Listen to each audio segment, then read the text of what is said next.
नमस्कार, नई सुबह नई खबर में आप सभी का बहुत स्वागत है। आपके साथ मैं हूं नलिनी पांडे। इस वक्त की सबसे पहले बड़ी खबर वाराणसी से आपको दे दें। ज्ञानव्यापी मस्जिद के सर्वे से जुड़ी इस वक्त की बड़ी खबर। आज कोर्ट को सौंपी जाएगी वीडियोग्राफी चिप। आज कोर्ट को सौंपी जाएगी सर्वे की पूरी जांच रिपोर्ट और वीडियोग्राफी जांच रिपोर्ट के बाद कोर्ट अपना फैसला सुनाएगा। ये देखना काफी ज्यादा महत्वपूर्ण होगा।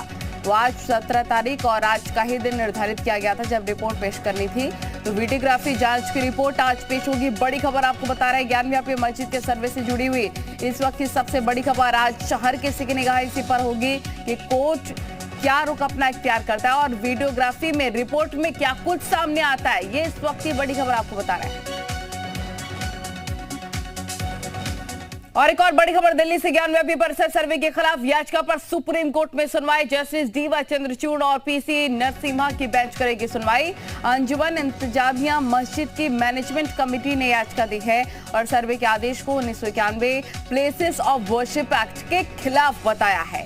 ये बड़ी खबर आपको बता रखे हैं दिल्ली से।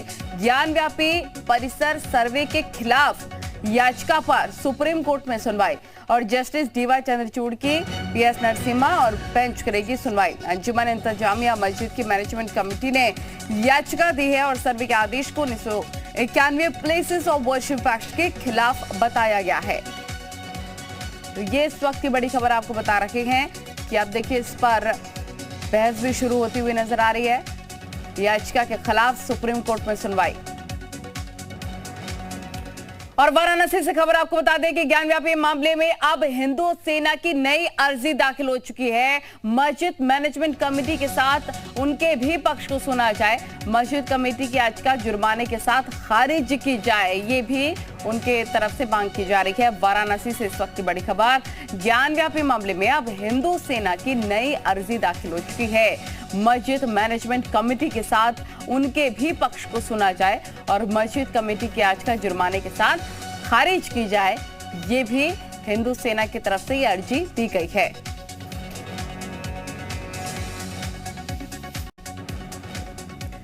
तो अदालत के आदेश पर ज्ञानव्यापी मस्जिद परिसर का सर्वे पूरा हो गया। लगातार तीसरे दिन भी सर्वे हुआ। सर्वे के बाद अब कयासबाजी का दौर भी शुरू हो चुका है। दोनों पक्षों के अपने अपने दावे हैं और इस बीच कोर्ट ने सर्वे के बाद बड़ा फैसला लिया है।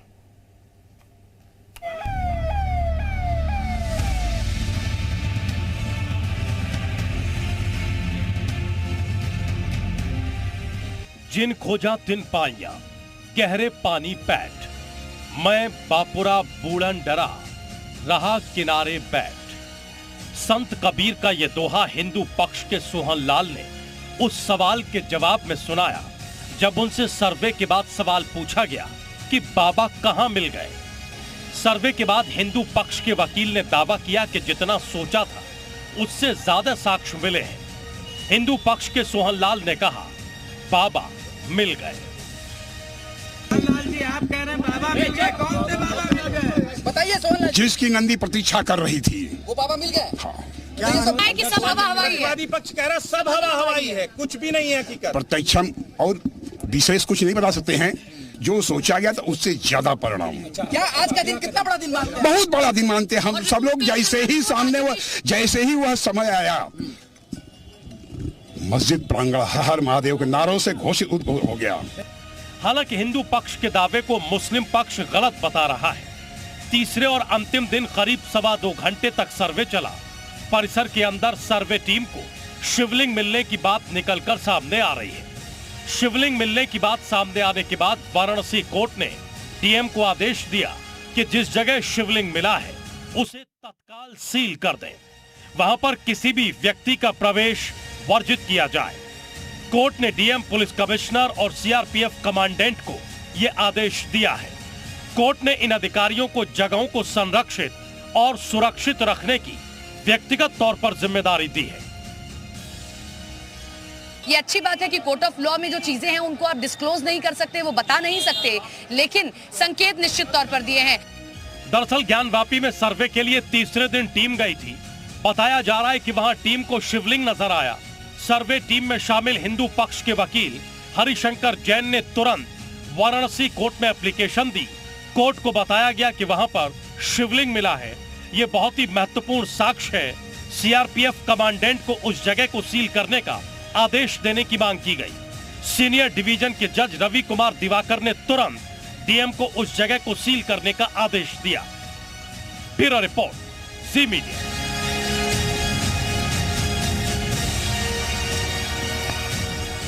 तो 3 दिन तक करीब 10 घंटे ज्ञानव्यापी का सर्वे चला और इस दौरान जी उत्तर प्रदेश उत्तराखंड की टीम ग्राउंड जीरो पर डटी रही और पल पल की अपडेट आप तक पहुंचाती रही।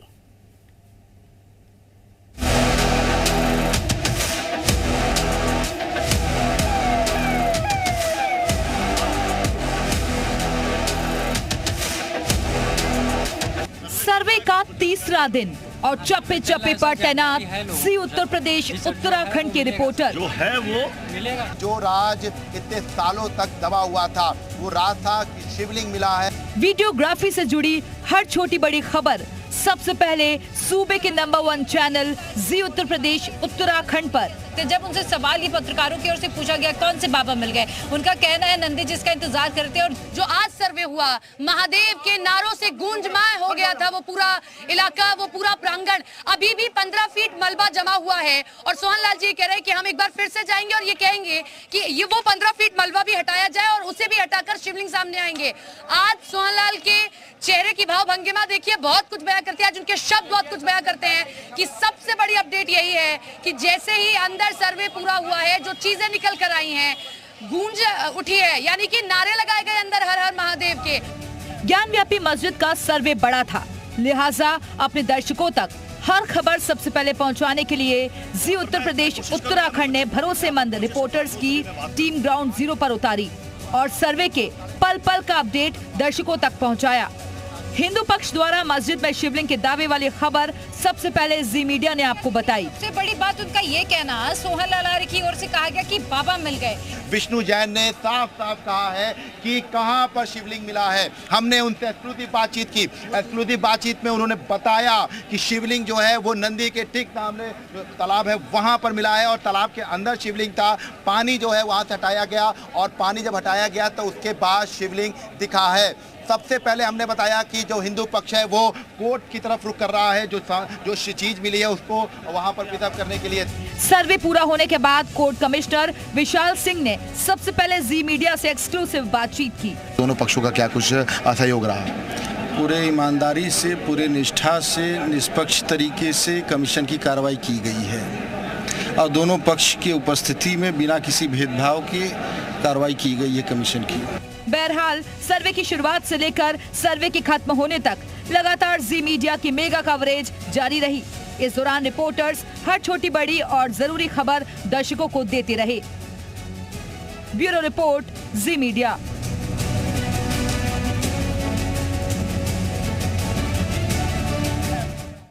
और लखनऊ से बड़ी खबर, ज्ञानव्यापी विवाद पर शिया पर्सनल लॉ बोर्ड का एक बड़ा बयान सामने आया है। बोर्ड के जनरल सेक्रेटरी मौलाना यासूब अब्बास का बयान, इबादत गाहों पर सियासत अच्छे मुल्क की निशानी नहीं। यासूब अब्बास के द्वारा कहा गया, हमारे मुल्क में शिक्षा पर बात नहीं हो रही है, हमारे मुल्क में विकास पर बात नहीं हो रही है, हमारे मुल्क में गरीबी बेरोजगारी पर बात नहीं हो रही है, हमारे मुल्क में मंदिर मस्जिद पर सियासत हो रही है। धर्म और सियासत को अलग रखना चाहिए, ये भी उनके द्वारा कहा गया। हिंदुस्तान में आपसी भाईचारा बनाए रखें, यासूब अब्बास ये भी कहते नजर आए, सुनिए।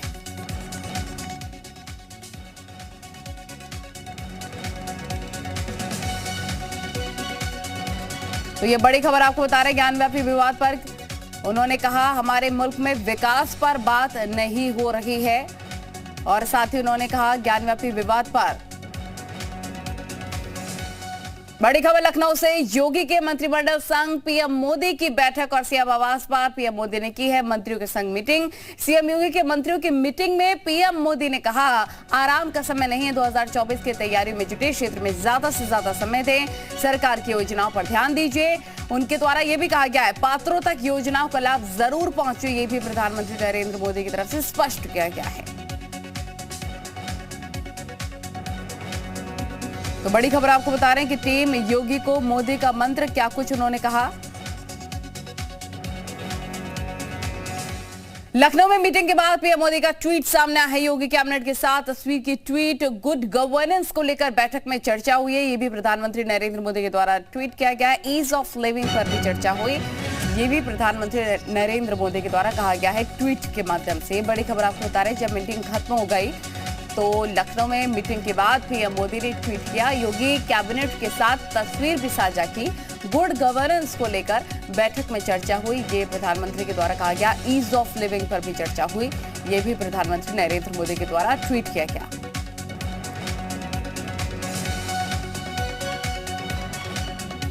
तो ये बड़ी खबर आपको बता रहे, गुड गवर्नेंस को लेकर मीटिंग में चर्चा हुई, ये प्रधानमंत्री के द्वारा ट्वीट किया गया। कांग्रेस और समाजवादी पार्टी ने बीजेपी और पीएम मोदी पर निशाना साधा है। कांग्रेस प्रवक्ता सुरेंद्र राजपूत का कहना है कि पीएम मोदी का दौरा तो ठीक है, लेकिन वो बेरोजगारों से बात करते तो अच्छा होता। वहीं सपा प्रवक्ता अमीक जामाई ने कहा कि सरकार मुद्दों से भटक गई है। तो आपको हम सुनवाएंगे जरूर कि क्या कुछ उनके द्वारा कहा गया है, लेकिन बीजेपी और कांग्रेस अब आमने सामने होती हुई नजर आ रही है। कांग्रेस और समाजवादी पार्टी ने बीजेपी और पीएम मोदी पर निशाना साध दिया है। कांग्रेस प्रवक्ता सुरेंद्र राजपूत का कहना है कि पीएम मोदी का दौरा तो ठीक है, लेकिन वो बेरोजगारों से बात करते तो और ज्यादा अच्छा होता। सपा प्रवक्ता अमीक जमाई ने भी कहा कि सरकार मुद्दों से भटक गई है। सुनिए। प्रधानमंत्री जी, इन सारी चीजों की बात पर आप ध्यान दीजिए। महिलाओं की, बेरोजगारों की, गरीबों की आस पर कुठाराघात मत कीजिए, कुछ ठोस करके जाइए। पूरा देश जब आज इकोनॉमिक कोलैप्स की तरफ आगे बढ़ रहा है तो प्रधानमंत्री जी, आंकड़े छिपा के तो कोई बात बनने वाली नहीं है। इस देश में अजब की अमीरी और एक तरफ गजब की गरीबी कि पलटू राम के 1 जून का शाम का खाना का इंतजाम नहीं। तो सवाल ये है कि अमीरी और गरीबी के बीच में जो ये गैप है, जो आसमान की तरफ बढ़ रहा है, आपके पास कम करने का प्रोग्राम क्या है? तो सोमवार का दिन पीएम मोदी के दौरों के नाम रहा। भगवान बुद्ध की जन्मस्थली लुम्बिनी से शुरू हुआ सफर और कुशीनगर के महापरिनिर्वाण मंदिर से होता हुआ लखनऊ में सीएम आवास तक पहुंचा। पीएम मोदी ने जहां बुद्ध को प्रणाम किया, वहीं यूपी के मंत्रियों से जाना कि अब तक क्या क्या काम हुआ है। गच्छामि तत्यम्पि बुद्धं शरणं गच्छामि। लुम्बिनी टू लखनऊ वाया कुशीनगर, ये प्रधानमंत्री मोदी के सोमवार के दौरों की झलकियां हैं। बुद्ध पूर्णिमा के शुभ अवसर पर प्रधानमंत्री नरेंद्र मोदी सबसे पहले नेपाल में स्थित भगवान बुद्ध की जन्मस्थली लुम्बिनी पहुंचे। पीएम मोदी ने प्रसिद्ध माया देवी मंदिर में पूजा अर्चना की। प्रधानमंत्री नरेंद्र मोदी ने गौतम बुद्ध की जन्मस्थली लुम्बिनी में नेपाल के अपने समकक्ष शेर बहादुर देवबा से द्विपक्षीय वार्ता भी की। इस दौरान भारतीय लोगों ने पीएम मोदी का भव्य स्वागत किया। ये सांझी विरासत, ये सांझी संस्कृति, ये सांझी आस्था और ये साझा प्रेम, यही हमारी सबसे बड़ी पूंजी है। जिस तरह की वैश्विक परिस्थितियां बन रही हैं, उसमें भारत और नेपाल की निरंतर मजबूती होती मित्रता, हमारी घनिष्ठता संपूर्ण मानवता के हित का काम करेगी। पीएम नरेंद्र मोदी नेपाल से लौटकर कुशीनगर पहुंचे। यहां बुद्ध मंदिर में पीएम ने पूजा की। कुशीनगर महापरिनिर्वाण मंदिर में पीएम नरेंद्र मोदी ने मुख्य मंदिर पहुंचकर भगवान बुद्ध की लेटी प्रतिमा पर पुष्प अर्पित कर विधि विधान से पूजन अर्चन किया। इसके बाद पीएम मोदी राजधानी लखनऊ की तरफ निकल पड़े। लखनऊ एयरपोर्ट पर सीएम योगी ने पीएम का स्वागत किया। पीएम का काफिला लखनऊ स्थित मुख्यमंत्री निवास पर पहुंचा। सीएम आवास पर पीएम मोदी ने यूपी सरकार के मंत्रियों के साथ बैठक की। इस दौरान सीएम योगी समेत सरकार के सभी मंत्री मौजूद रहे। पीएम ने मंत्रियों के साथ देर तक चर्चा की। मंत्रियों से उनके विभागों पर पीएम ने चर्चा की। सीएम योगी ने प्रदेश के विकास की जानकारी प्रधानमंत्री को दी। माना जा रहा है कि पीएम ने अभी से 2024 के लोकसभा चुनाव के लिए खाका खींचना शुरू कर दिया है और लखनऊ में हुई ये मीटिंग उसी की शुरुआत है। ब्यूरो रिपोर्ट, जी मीडिया। तो प्राथमिक विद्यालयों में अनुदेशकों के मानदेय का मामला है। राज्य सरकार ने हाईकोर्ट के सिंगल बेंच के आदेश को चुनौती दे दी है। हाईकोर्ट के डिवीजन बेंच में दी चुनौती और डिवीजन बेंच लगातार दूसरे दिन आज करेगा सुनवाई। अनुदेशकों को 17,000 मानदेय देने की मांग है। 2017 में केंद्र सरकार ने मानदेय बढ़ाकर 17,000 किया था। राज्य सरकार ने बढ़ा मानदेय लागू नहीं किया। अनुदेशकों ने इलाहाबाद हाईकोर्ट में याचिका दाखिल की और 2019 में कोर्ट की सिंगल बेंच ने बढ़ा मानदेय देने का आदेश दिया। सिंगल बेंच के आदेश को राज्य सरकार ने डिवीजन बेंच में चुनौती दी। प्राथमिक विद्यालयों में निदेशकों के मानदेय का ये पूरा मामला है। राज्य सरकार ने हाईकोर्ट के सिंगल बेंच के आदेश को डिवीजन बेंच में चुनौती दी है। चीफ जस्टिस की डिवीजन बेंच लगातार दूसरे दिन कल सुनवाई करेगी। बड़ी खबर आपको बता रहे हैं।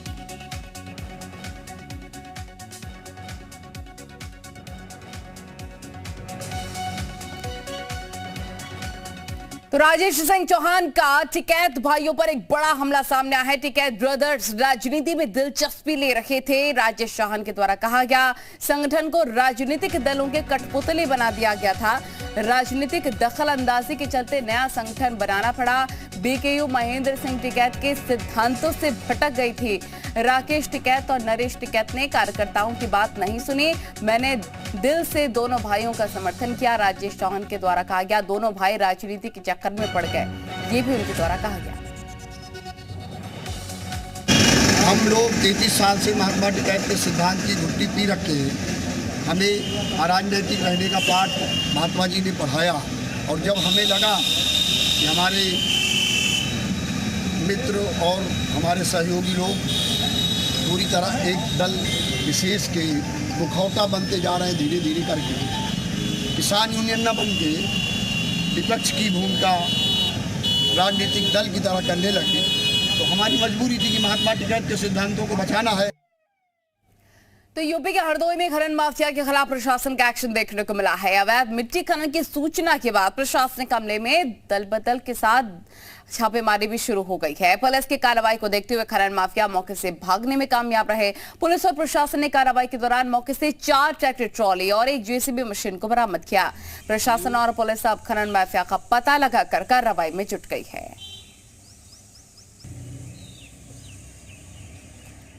वहीं बागपत में चला है बाबा का बुलडोजर। गैंगस्टर यशपाल तोमर के अवैध कब्जे पर बुलडोजर चला है। सरकारी तालाब पर बना रखा था महल नुमा मकान। सरकारी जमीन पर करोड़ों रुपए लगाकर ये मकान बनाया गया। 1,18 लाख की संपत्ति भी कुर्क की गई। यशपाल तोमर के खिलाफ दर्ज है दर्जनों केस। तो बड़ी खबर आपको हम बता रहे थे, जहां पर बाबा का बुलडोजर लगातार एक्शन में नजर आ रहा है और जितने भी अवैध निर्माण हैं उनको ढाने का काम भी किया जा रहा है। आगे बढ़ते ही योगी बाबा का बुलडोजर सोमवार को सराय ख्वाजा थाना क्षेत्र के जमुहाई गांव में भी जमकर गरजा है। तो जमुहाई गांव का ये पूरा मामला है। प्रशासन का पीला पंजा तालाब की 20 बीघा जमीन पर बने 31 कमरा शौचालय और दुकानों को पल भर में ढहाता हुआ नजर आया। बुलडोजर चलने पर पूरे इलाके में हड़कंप मच गया। हालांकि भारी पुलिस फोर्स की तैनाती के कारण कोई विरोध करने का हिम्मत नहीं जुटा पाया। उधर गांव के कुछ जागरूक नागरिकों ने प्रशासन के इस पहल का स्वागत करते हुए कहा कि अभी गांव के कुछ लोगों ने प्राथमिक स्कूल और चारागाह की जमीन पर भी कब्जा कर रखा है, उसे भी खाली कराया जाए।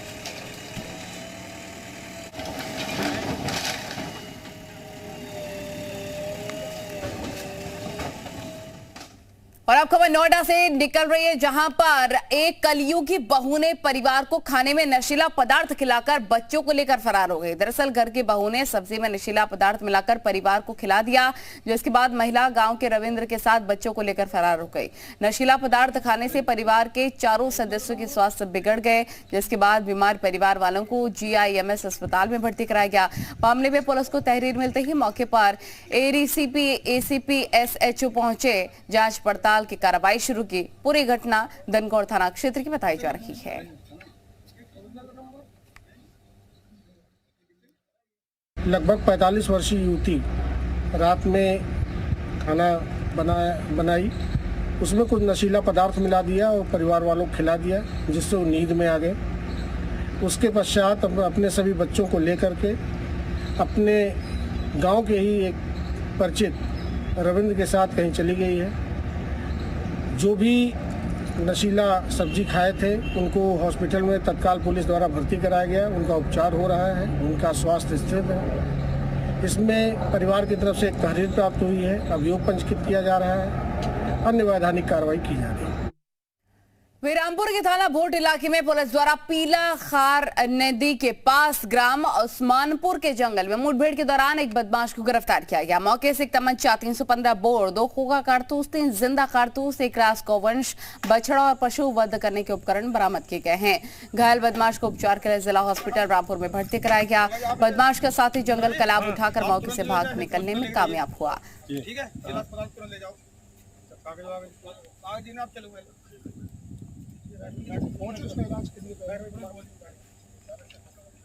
तो मुठभेड़ के बाद अपराधी को पकड़ लिया गया है। साथ ही जो था बदमाश का वो जंगल से कहीं से फरार हो गया है। ये बड़ी खबर आपको बता रहे, तस्वीरें भी आप देख सकते हैं।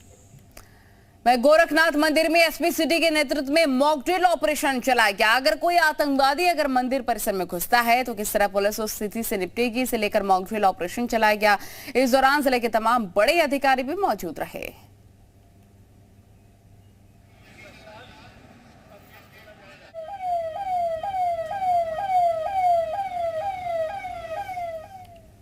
और हापुड़ से बड़ी खबर, 2 पक्ष में खूनी संघर्ष हो गया है। पिलखुआ कोतवाली क्षेत्र के गांव हावल का पूरा मामला है। जमकर जान धारदार हथियार चले हैं। एक युवक गंभीर रूप से घायल हो गया है। अस्पताल में भर्ती। गांव में तनाव है और कई थानों की फोर्स मौके पर मौजूद है। पुलिस मामले की जांच पड़ताल में जुट गई है। ये बड़ी खबर आपको हापुड़ से बता रखी है।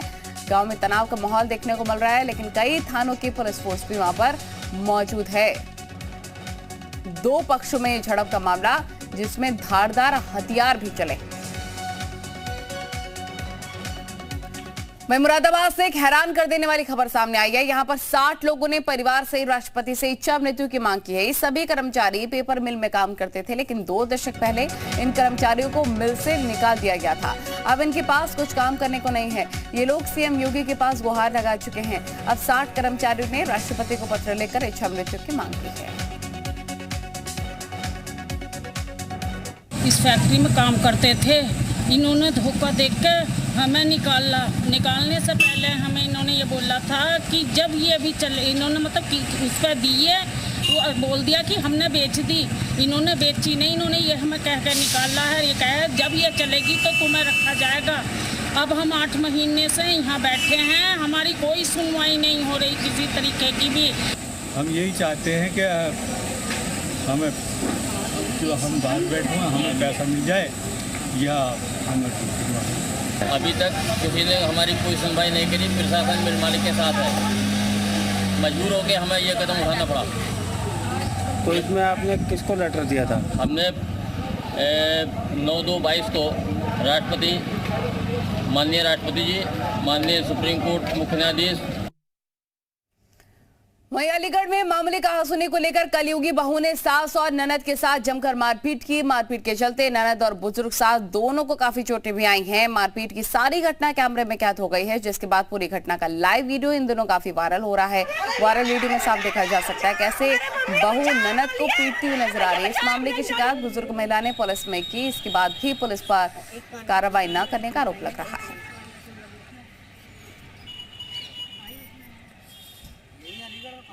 जब भी कुछ होता अपने तुरंत मायके वालों को बुला लेती है, उनके साथ हमारे साथ मारपीट करवाती है, हमारे घर से बाहर निकलवा दिया।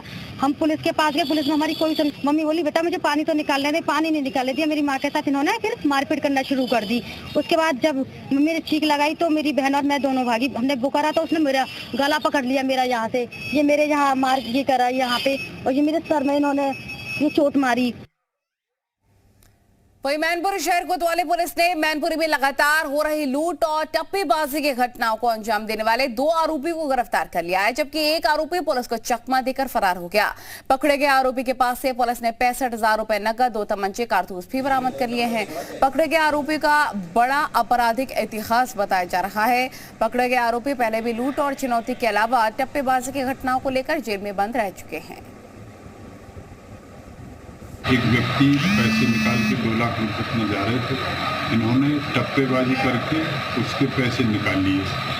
अब ये पकड़े गए, 2 व्यक्ति पकड़े गए, एक फरार हो गया। ये घूम घूम के गाड़ियों में इस तरीके की घटनाएं करते हैं। ये इस तरीके की घटनाएं करने के आदमी हैं।